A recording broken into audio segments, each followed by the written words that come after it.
Okay, good morning, everybody. Yeah, I think this presentation was done a couple of years ago, and then uh, since that time, I heard when I went to the field days, and some people even discuss about growing flax, how that this information is to help them to understand things. So I thought it may I just revised a little bit based on recent research results over there. Now let's just start to see what we do. Like a background information, Saskatchewan grow organic flax is in demand globally. People like Saskatchewan grow flax, and actually they don't have choices either. Most of organic flax is produced in Saskatchewan. That's in some years over 90% of organic flax in Canada is produced here. Flax is versatile crops that can be grown in most places in the province, and it often provides a good return to producers because of the price premium. Right now, the organic flax price range from $50 to $60 a bushel. It's a little bit lower, but we don't know what the market will be going.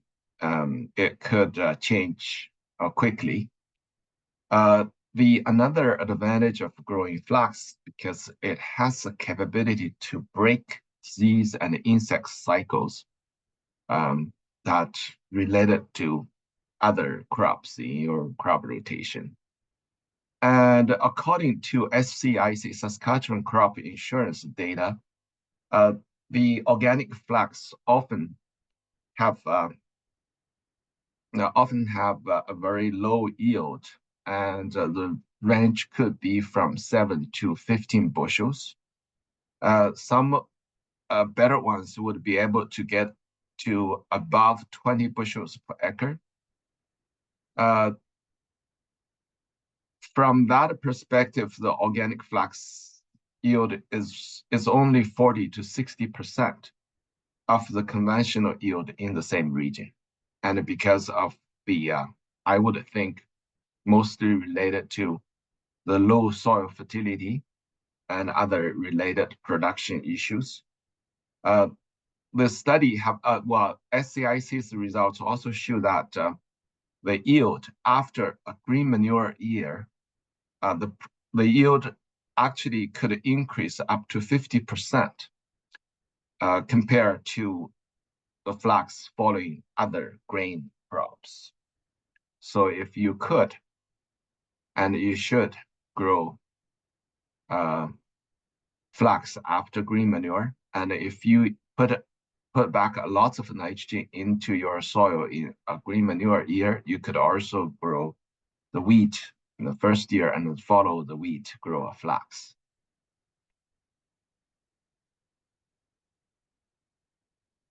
In terms of field selection, flax actually can be grown on most soils in Saskatchewan, uh, but didn't do well in sandy soils because of the water retention problems.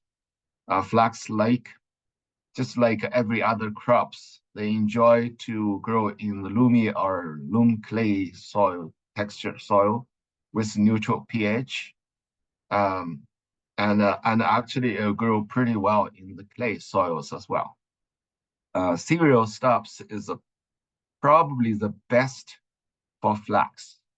Uh, but watch for the volunteer crops like barley would like to shatter and then spread seeds in year before, and then because those cereal crops are very competitive, flax is not, so they don't want you don't want them to grow together. Flax yield decrease after mustard, quinoa, and buckwheat, mainly because the decreased phosphorus supplies, because those crops take up a lot of phosphorus. The soil nutrients requirement, flax nutrient removal is relatively low than other field crops, mainly because the yield is low. It's not really flax. It doesn't need nitrogen or phosphorus.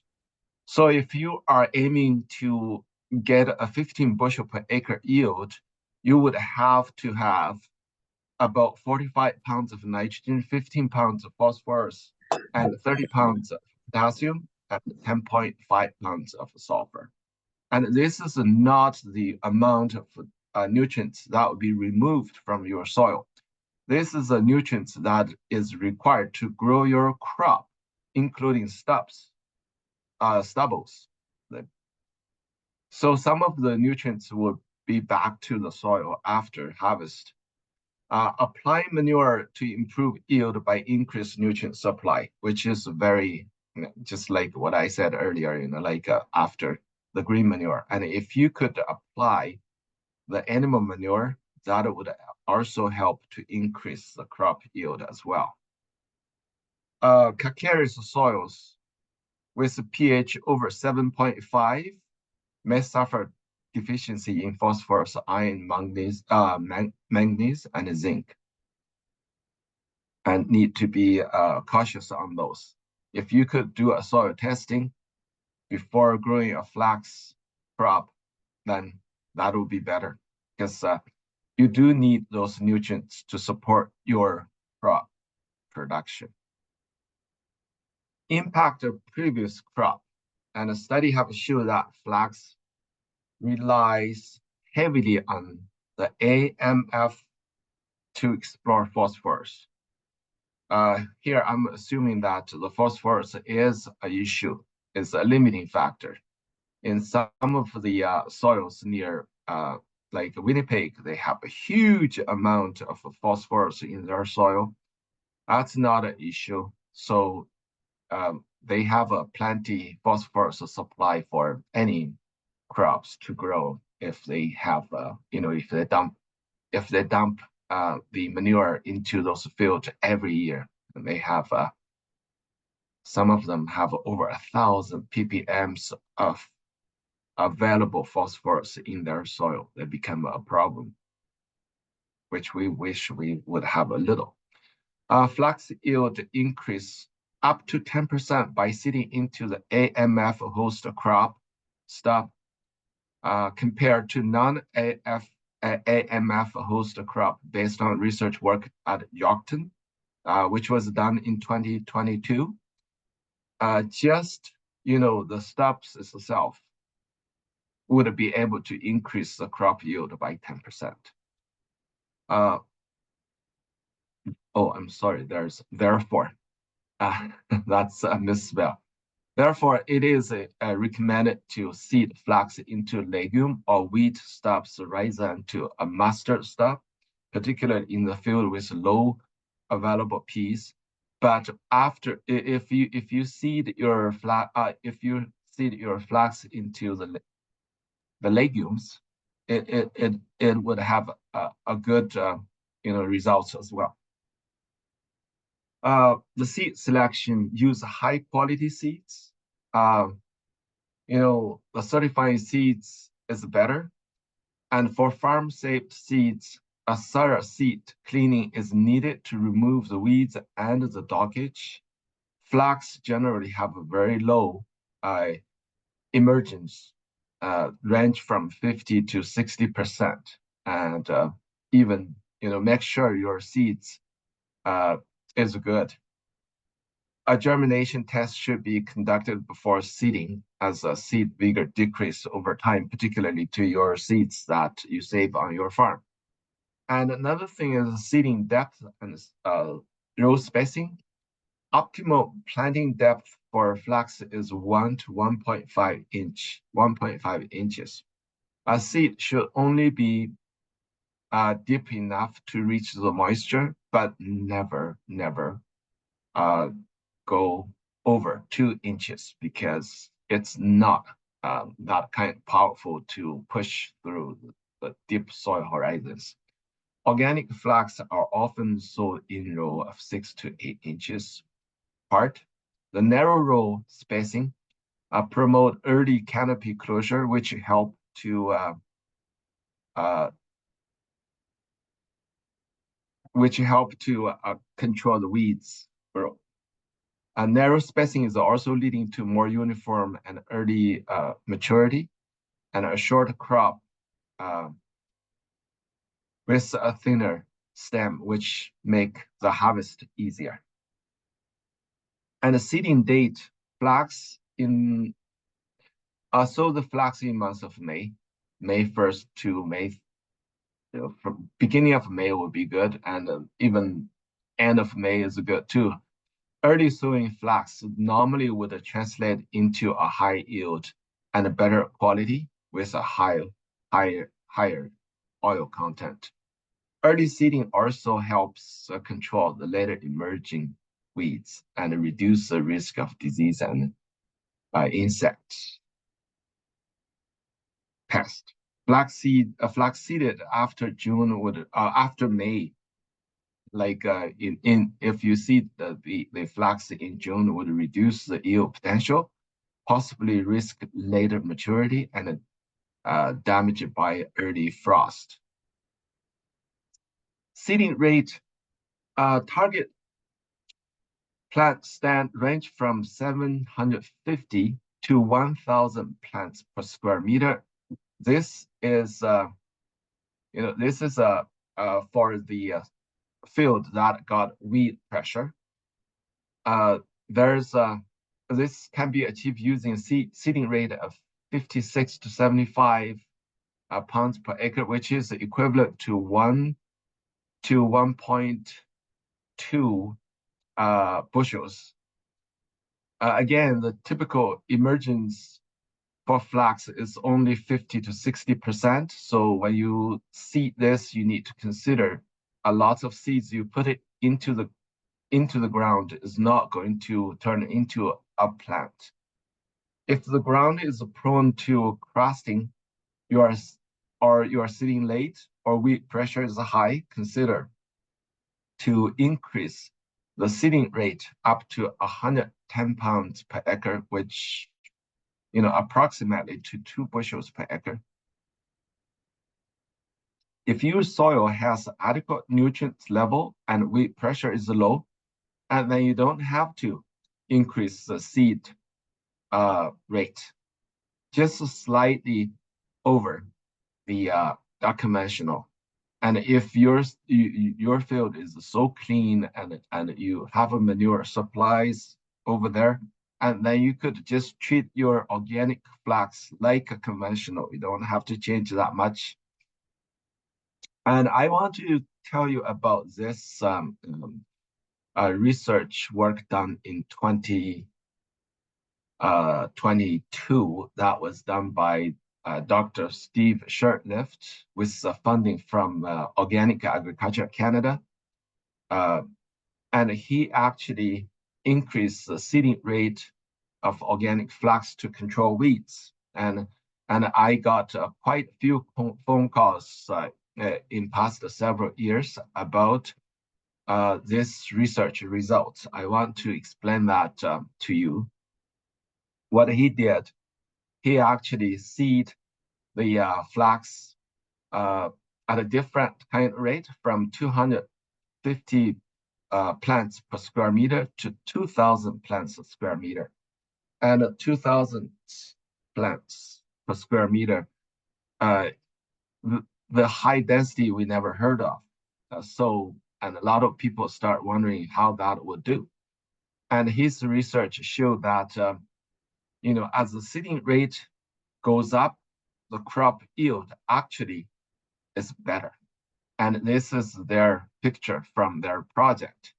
Of course, they also incorporate the weed control as a treatment in this kind of studies. And those are the control, those are the low seeding rate. And there are weeds like rotary hoe and inter-row weed control processes. So if you look at this is a control, and rotary hoe that will be done in earlier time of the seeding germination part.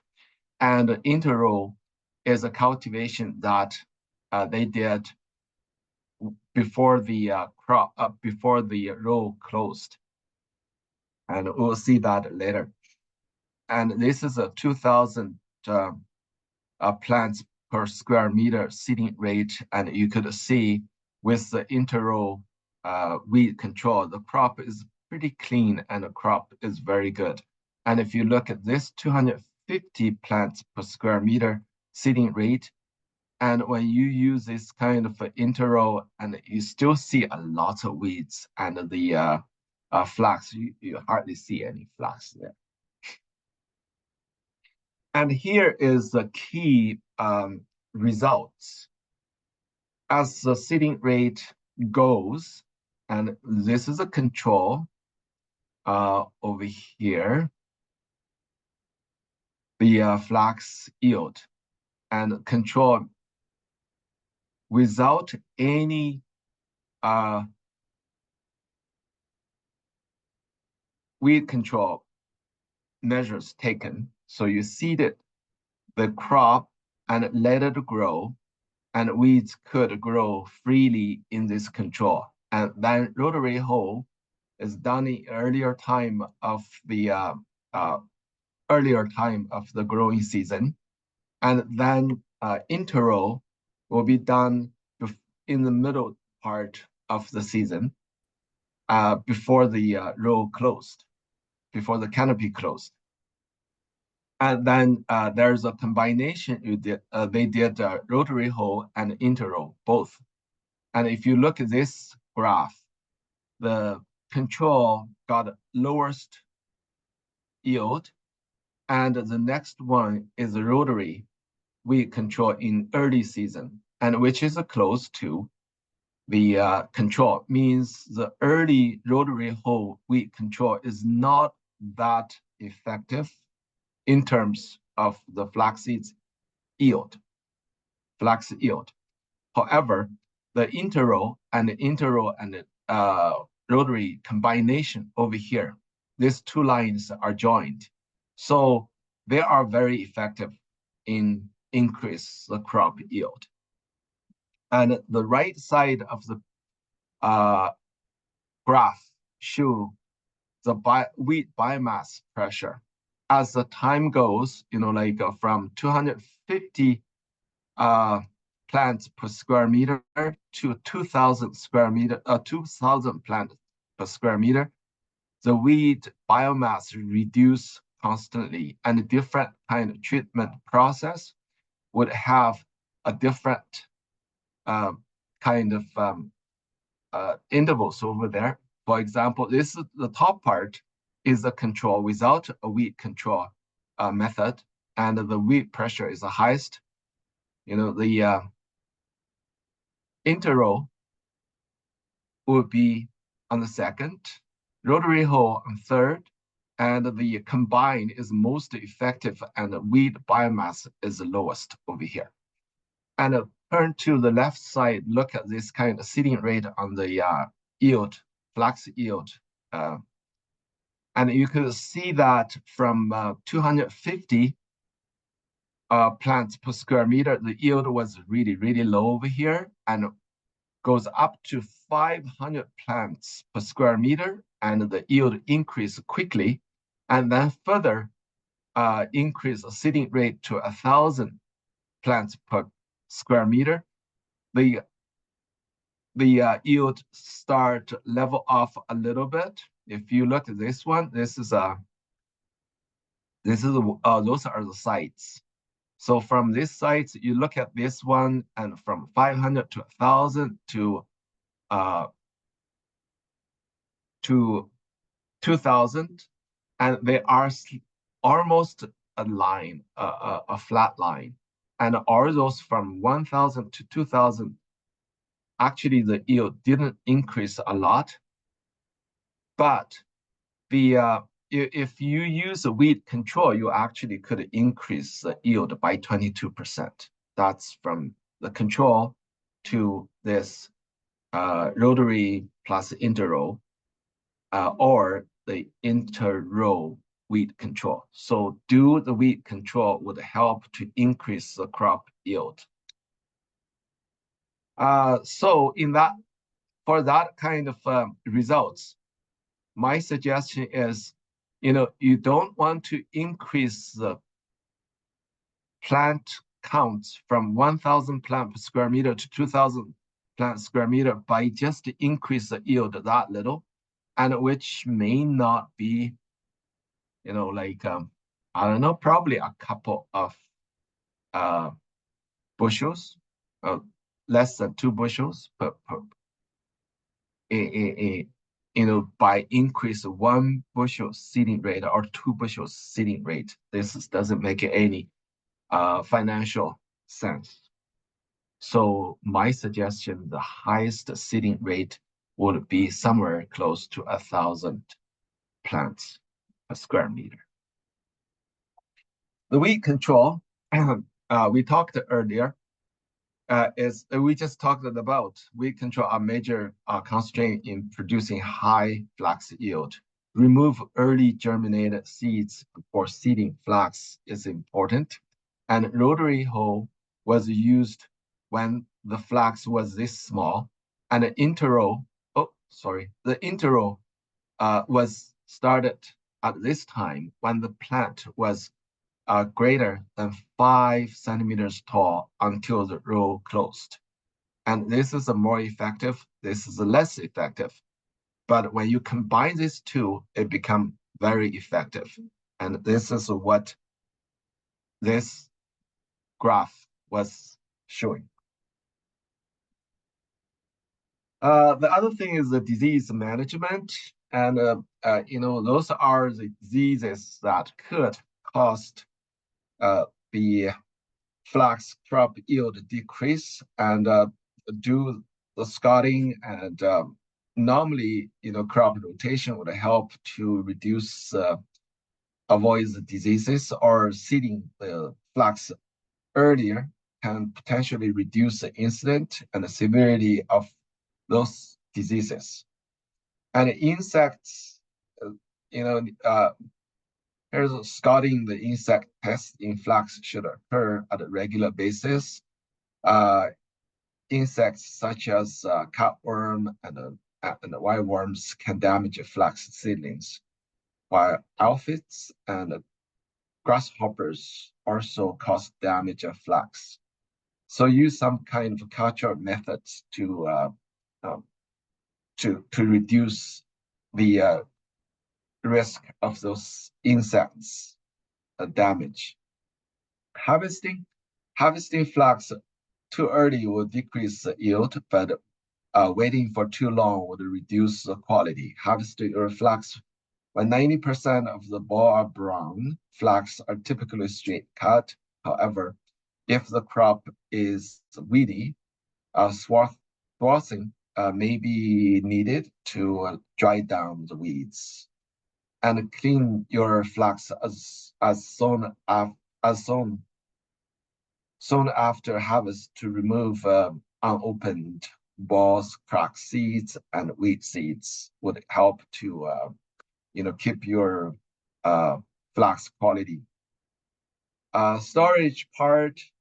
For short-term storage, flax should be stored at 10% moisture.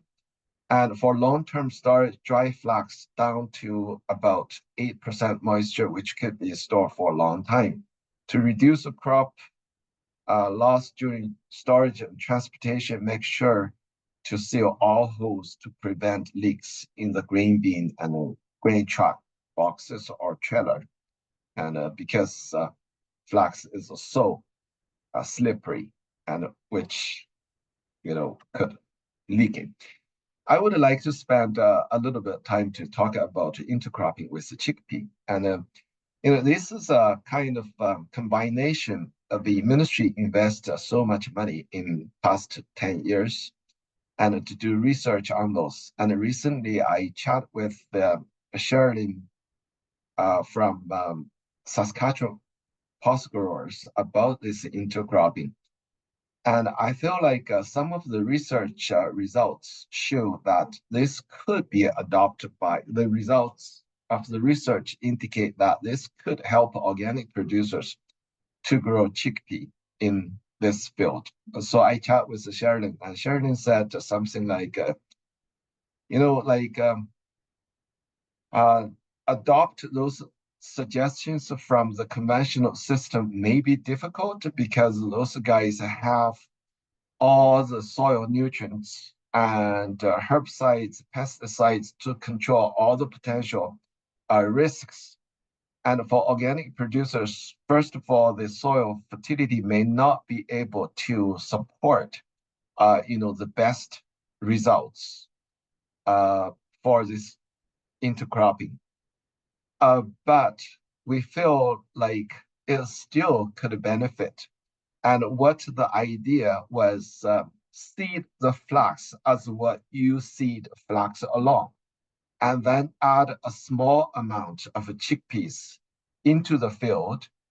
Uh, the chickpea growth during this growing season won't affect your flax to grow, particularly if your soil has enough phosphorus content available to your crops.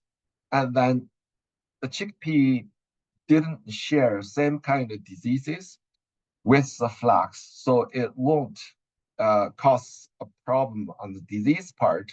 And for the insects part, the insects, they don't host a similar kind of insects either. So a lot of times the chickpea won't really, affect your flax growth negatively. They actually, chickpea would try to grow into those space which the flax never use.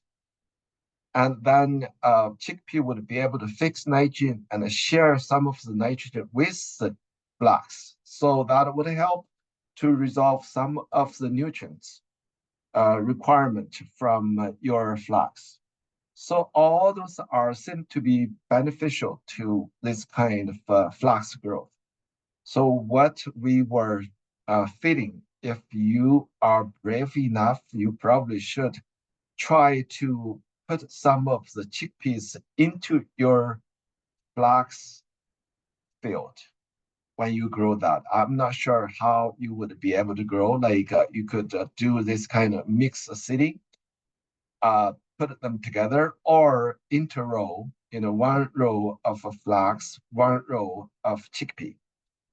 Either way would work. And if for the simple thing to do is to mix the chickpea and the flax together and then seed. Use the full seeding rate for your flax and add about 20% or even 15% of the chickpea seeds, chickpea seeding rate into this. And to increase the land use efficiency, by end of the season, you may not have a full field with chickpea, but even sparse, a few chickpeas stand here. They're like one chickpea in per square meter. That would be good enough to improve. That could potentially increase the the economic benefit, and because there's nowhere most of the years you can't find there's not much chickpea available. So once you could grow chickpea, organic chickpea, you could get a pretty good return on that. That's what my suggestion. Grow your flax as regular and then add a few chickpea seeds in 15-20% of seeding rate of chickpea. Just spread over the field and see how it goes. And if you learn from this kind of things and then try to figure out the best combination in your own soil on your farm and see what happens. Yeah, that's what my presentation for today.